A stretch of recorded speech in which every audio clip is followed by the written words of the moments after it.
டியலாக்ஸ் உலக அரசியல் நேயர்களுக்கு வணக்கம். நான் உங்கள் ரோஷினி. உலக அரசியல் செய்திகளை தெரிஞ்சுக்க தயாராக இருக்கிறீங்களா? இன்னைக்கான முதல் செய்தி என்னன்னு பார்த்தோம்னா, தென்கொரியாவுடைய முன்னாள் அதிபரான யுன் சுக் கியோல் அவர்கள் கடந்த ஆண்டு அரசாங்கத்தை கவிழ்க்கிறதுக்காக எதிர்க்கட்சிகள் சதி செய்வதாக சொல்லி அவசர ராணுவ நிலை அறிவித்திருந்தாரு. இதற்கு நாடு முழுவதுமே மக்கள் எதிர்ப்பு தெரிவித்து வந்தாங்க.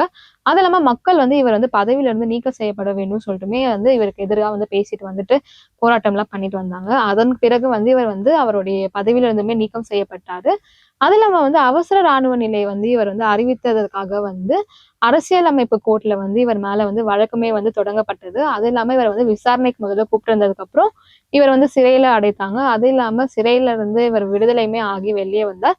திரும்ப விசாரணைக்கு ஆஜராகும்படி கோர்ட் இவருக்கு சொல்லியிருக்காங்க. ஆனா இவர் வரவே இல்லை. நிறைய முறை சொல்லியிருக்கிறாங்க.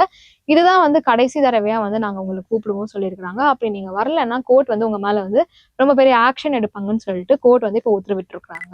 அடுத்த என்ன செய்தி பார்த்தோம்னா, இந்தியாவுடன் அமெரிக்கா வர்த்தக ஒப்பந்தம் பேச்சுவார்த்தை நடத்தி வந்துட்டு இருக்காங்க. இது தாமதம் ஆகுறதுனால அமெரிக்கா 25% நாங்க வரி விதிக்க போறோம் சொல்லிட்டு சொல்லியிருந்தாங்க. அது இல்லாம இந்த வரி இந்தியாவுக்கு இப்போ கண்டிப்பா விதித்தே ஆகணும் ட்ரம்ப் அவர்கள் அறிவித்துள்ளார். அது இல்லாம பார்த்தோம்னா எந்தெந்த துறையில இப்ப பாதிக்கப்படுதுன்னு பார்த்தோம்னா, ஏற்றுமதி துறையில பாதிக்கப்படுது சொல்றாங்க.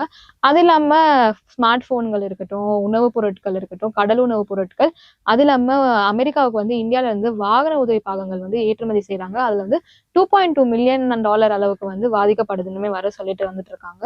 இந்த துறை எல்லாமே கண்டிப்பா பாதிப்பு ஏற்படும் சொல்லிட்டு கருதப்படுகிறது. அடுத்து என்ன செய்தி பார்த்தோம்னா, பாகிஸ்தானுடைய முன்னாள் பிரதமரான தெஹ்ரிக் இ இன்சாஃப் தலைவருமான இம்ரான் கான் அவர்கள் ஊழல் உள்ளிட்ட வழக்குகள் கீழே கடந்த ஆண்டு 2023 சிறையில அடைக்கப்பட்டார், கைது செய்யப்பட்டு. அது இல்லாம இந்த சம்பவத்துக்கு எதிராக அவருடைய ஆதரவாளர்கள் பஞ்சாப் மாகாணத்துல நடத்திய போராட்டத்துல வன்முறை ஏற்பட்டது. அவர்கள் நடத்தின போராட்டத்துல பாகிஸ்தான்ல உள்ள புலனாய்வுத்துறை அலுவலகம், அரசு அலுவலகம் மற்றும் இராணுவ தள்ளாடங்களுமே போராட்டக்காரர்களால அடித்து தகர்க்கப்பட்டன. இந்த நிலையில 185 பேர் இதுவரை குற்றவாளிகள் சொல்லிட்டு சேர்க்கப்பட்ட நிலையில 108 பேருக்கு ஃபைசலாபாத்தில் உள்ள பயங்கரவாத தடுப்பு நீதிமன்றம் 10 ஆண்டுகளுக்கு சிறை தண்டனை விதித்து இன்று தீர்ப்பளித்துள்ளது. இந்த வீடியோ உங்களுக்கு பிடிச்சிருந்தா லைக் பண்ணுங்க, சப்ஸ்கிரைப் பண்ணுங்க, மறக்காம உங்க ஃப்ரெண்ட்ஸ்க்கு ஷேர் பண்ணுங்க. நன்றி, வணக்கம் மக்கள்.